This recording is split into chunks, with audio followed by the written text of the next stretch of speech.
नमस्ते friends, gardening with वंदना में आपका स्वागत है।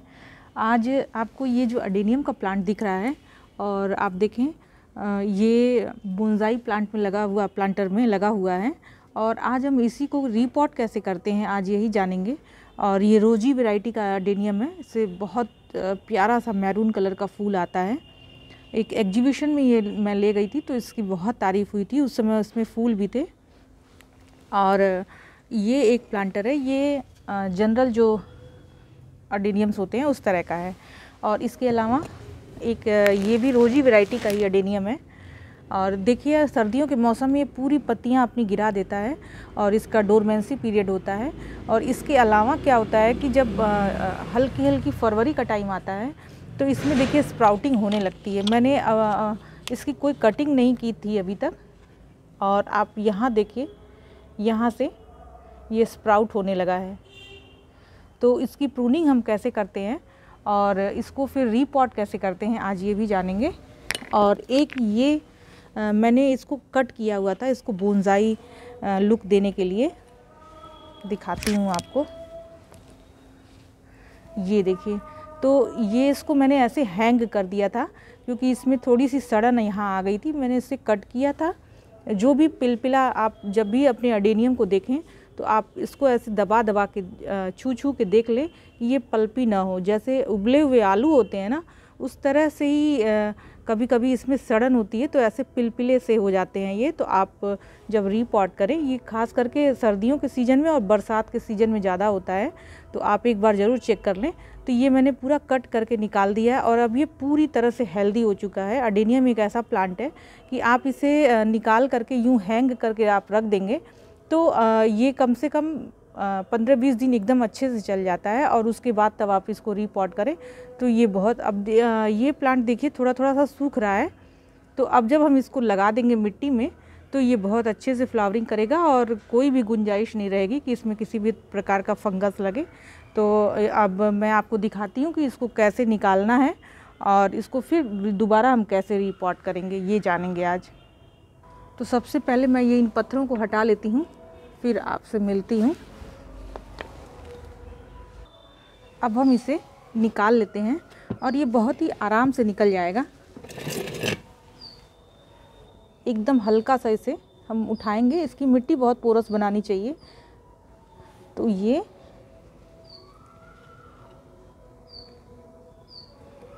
देखिए आप, ये इस तरह से हमारा प्लांट, ये देखें आप, ये निकल चुका है। अब हम सबसे पहला काम हमारा ये होगा कि हम इसकी मिट्टी झाड़ करके और पूरा ये ऐसे हाथों से छू छू के दबा दबा के आप देख लें कि कहीं इसमें रूट रॉट तो नहीं है। क्योंकि जब भी अडेनियम का प्लांट मरता है तो केवल वो अधिक फंगस लग जाने से होता है। ये जो रूट हैं, आपको अगर ट्रिमिंग करनी हो तो आप अपने शेप के अनुसार ट्रिमिंग कर दीजिए। ये वाला जो प्लांट है,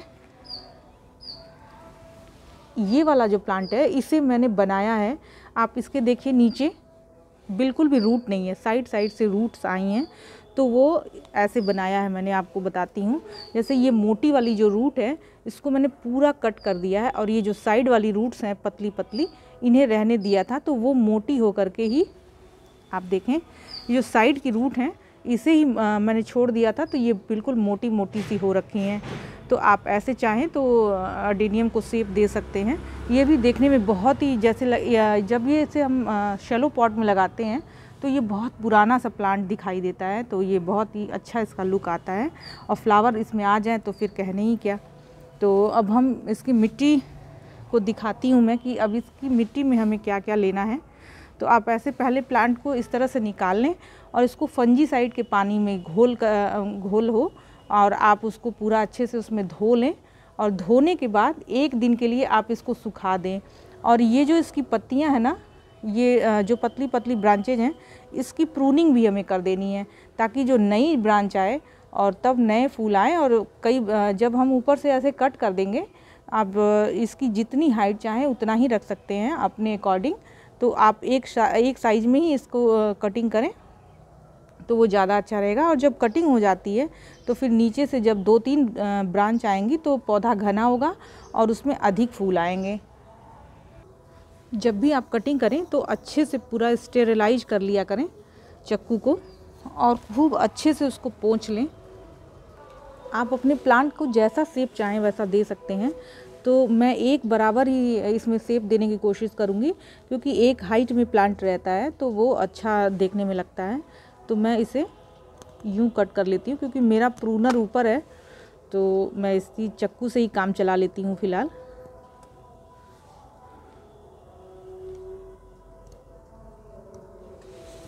ये देखिए इस तरह से हमने कटिंग कर ली, और इसके बाद ये जो कटा वाला हिस्सा है इसको हमें खुला नहीं छोड़ना है। आप इस पे साफ फंजीसाइड लगाइए, या हल्दी का पाउडर लगाइए, दालचीनी का या तो पाउडर लगा दीजिए। आपके पास कुछ भी नहीं हो तो नेल पॉलिश लगा दीजिए। वो भी नहीं हो तो आप इस पे फेविकोल, ये जो हल्का सा ये निकल रहा है ना रस इसका, तो इसे निकल जाने दीजिए, और इसके ऊपर हम साफ फंजीसाइड, नेल पॉलिश, क्या कहते हैं, मोम भी आप इस पे लगा सकते हैं। और इसके अलावा फेविकोल भी आप इस पे लगा देंगे तो वो भी इतना ही काम करेगा जितना कि फंजीसाइड करेगा। ये हमें लॉक कर देना है, बस इसका यही मतलब है कि हमको इसे लॉक कर देना है। तो मैं अब इस पे फंजीसाइड लगाती हूँ। अब मैं इस पे, ये देखिए आप, ये ऐसे लॉक कर देना है फंजीसाइड लगा करके, और इसे छोड़ देना है। 1 या 2 दिन के लिए आप चाहें तो छोड़ सकते हैं। और मैं भी इसे ये रूट को आप धुल लें तो अच्छा है। धुलने के बाद आप इसको फंजीसाइड वाले, इसी साफ फंजीसाइड, ये इस तरह का ग्रीन कलर का पाउडर आता है साफ का, तो आप इसे, या वेबस्टीन में भी आप इसे हल्का सा यूं ऐसे ऐसे करके आप धुलने के बाद इस पे लगा दीजिए, या उसके पानी में उसको डुबा दीजिए। और वो उस पानी को फेंकिएगा नहीं। जब प्लांट करना होगा पौधा तो आप उसी में पानी जैसे देते हैं प्लांट लगाने के बाद, तो आप उसी पानी का इस्तेमाल करिएगा, साफ़ वाले पानी का। तो अब मैं लगाना आपको, ये वाला प्लांट तो मैं अभी रखूँगी 2 दिन के लिए। ये वाला प्लांट मैं आपको, ये वाला जो प्लांट है इसको मैंने पहले से निकाल के, आप देख सकते हैं, लगा के रखा हुआ है। तो इसे मैं लगाना आपको बताऊंगी, और मिट्टी कैसे लेनी है इसको भी बता रही हूँ। ये देखिए फ्रेंड्स, मैंने मिट्टी ले ली है। ये बालू है, बजरी जिसको बोलते हैं। ये लगभग 2 हिस्सा है, और इसमें 1.5 हिस्सा हम, ये खाद वाली मिट्टी ही है प्लांट से जो निकलती है। ये इसी वही वाली मिट्टी मैंने ले ली है जो इसमें, इस प्लांटर में से मैंने निकाली है। तो वो 2 हिस्सा ये हैं। मेजरमेंट इस तरह के डब्बे को किसी चीज़ को बना लीजिए आप। तो ये 2 हिस्सा है, ये 1.5 हिस्सा है, और ये पूरी 1 हिस्सा खाद है। खाद कम डाला है मैंने इसमें, क्योंकि खाद इसमें ऑलरेडी पहले से ही है। तो थोड़ा आप बढ़ा दीजिए इस समय। 1 डब्बा, ये 1 डब्बा है, क्योंकि इसमें भी पहले से ही खाद मिली हुई है। बालू का प्रोपोर्शन आप 1.5 या 2 हिस्सा कर सकते हैं, क्योंकि बहुत ज़्यादा वेल ड्रेन सॉइल इसको चाहिए होती है। पानी, क्योंकि इसके कोडेक्स में पानी जमा होता है। और इसके साथ ही साथ ये नीम खली है। आप 1 प्लांटर के हिसाब से नीम खली इसमें मिला लीजिए। मैं थोड़ा ज़्यादा ही कर लेती हूँ। और थोड़ा सा ये जो साफ का पाउडर है ये भी मैं थोड़ा मिला लूँगी, और इसको मिला करके अब हम प्लांट को कैसे बिठाते हैं इसे दिखाती हूँ। अच्छा, इसके साथ साथ ये जो DAP है इसे भी मैं थोड़ा मिलाऊंगी, क्योंकि DAP चूँकि रूट बहुत मैंने कट करी है तो थोड़ी DAP भी मिला देंगे। ये लगभग 1 से 1.5 चम्मच है। ये पूरे 1 से 1.5 महीने 2 महीने तक की खुराक है, कि अब इसमें कोई भी खाद देनी नहीं रहेगी। तो इस तरह से हम DAP भी मिला देते हैं 1 चम्मच। ये देखिए फ्रेंड्स, ये मैंने पूरा मिट्टी मिला के रेडी कर लिया है। अब मैं इसे लगाना बताती हूँ। मैं इसे साइड में रख लूँ। ये है मेरा प्लांटर जिसमें मैं ये पौधा लगाने वाली हूँ। ये देखिए कितनी पोरस मिट्टी है ये। तो ज़रूरत लगेगी तो मैं ये भी मिट्टी मिला लूँगी, क्योंकि मिट्टी कभी ख़राब नहीं होती है, बस उसे रिचार्ज कर देना होता है। आप उसमें थोड़ी खाद मिला दीजिए, वो अपने आप रिचार्ज होगी। और ये देखिए इसमें जो बड़े बड़े होल हैं, 6 होल हैं, तो इस पे छोटे छोटे इस तरह के टुकड़े मैं रखूँगी।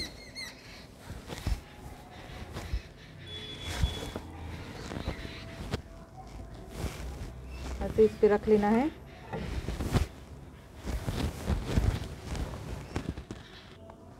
अब मैंने इसमें आधी मिट्टी भर ली है और अब प्लांट लगाते हैं।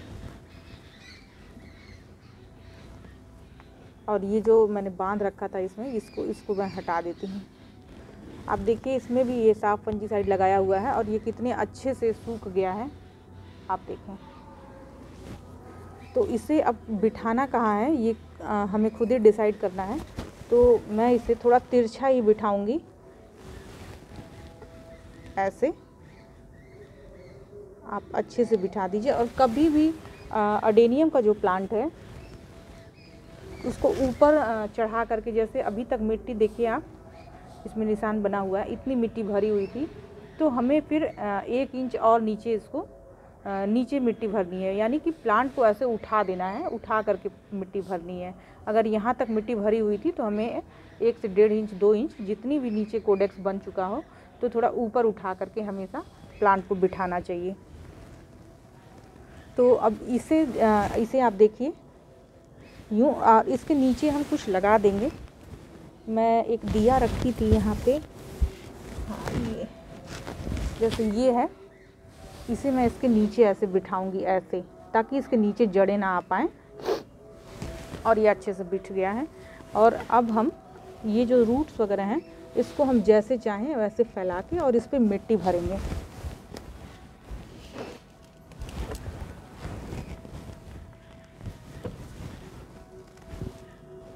ऐसे नीचे इसको रख करके, और अब मैं आपको मिट्टी लगा के बिठा के दिखाती हूँ।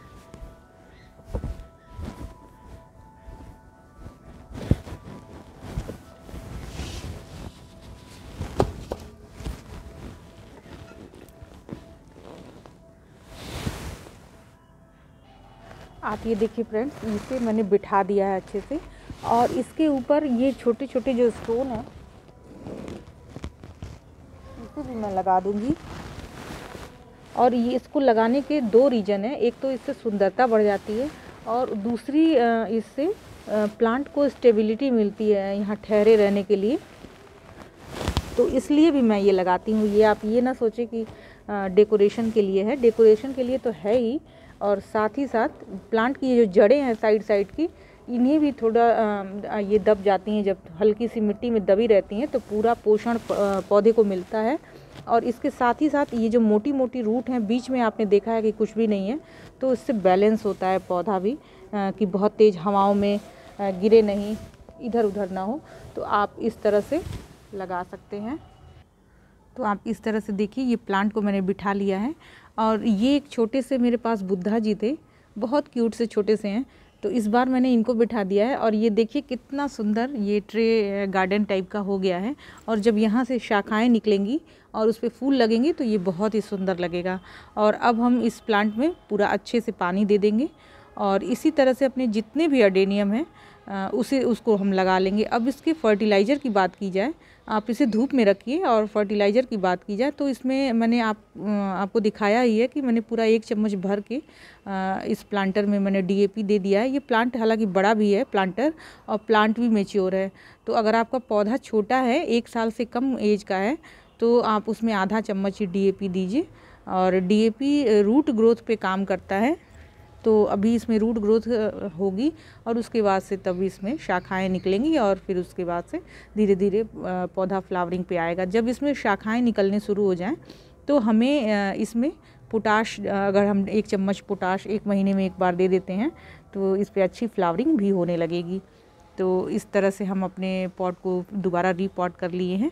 और इसके साथ ही जो दूसरे प्लांट हैं, जैसे ये वाला प्लांट है, ये वाला देखिए इसमें कितनी वीड उगाई है। अब हम इसका भी ट्रीटमेंट करेंगे और वही इसको यहाँ से और यहाँ से एक लेवल में काट करके और फिर इसको भी 1-2 दिन के लिए हम अच्छे से साफ फंजीसाइड लगा के, या जैसा मैंने बताया कि नेल पॉलिश या किसी चीज़ से इसको कवर ज़रूर कर दिया करिए। और जिस कटर से आप काटिए उसको स्टेरिलाइज कर लिया करिए। आजकल तो ये हैंड सैनिटाइज़र जो होता है उससे भी आप स्टेरिलाइज किसी भी चीज़ को कर लीजिए तो अच्छे से काम करता है। तो आपको मैंने बता ही दिया कि अडेनियम के प्लांट को कैसे फ्लावरिंग के लिए तैयार करें।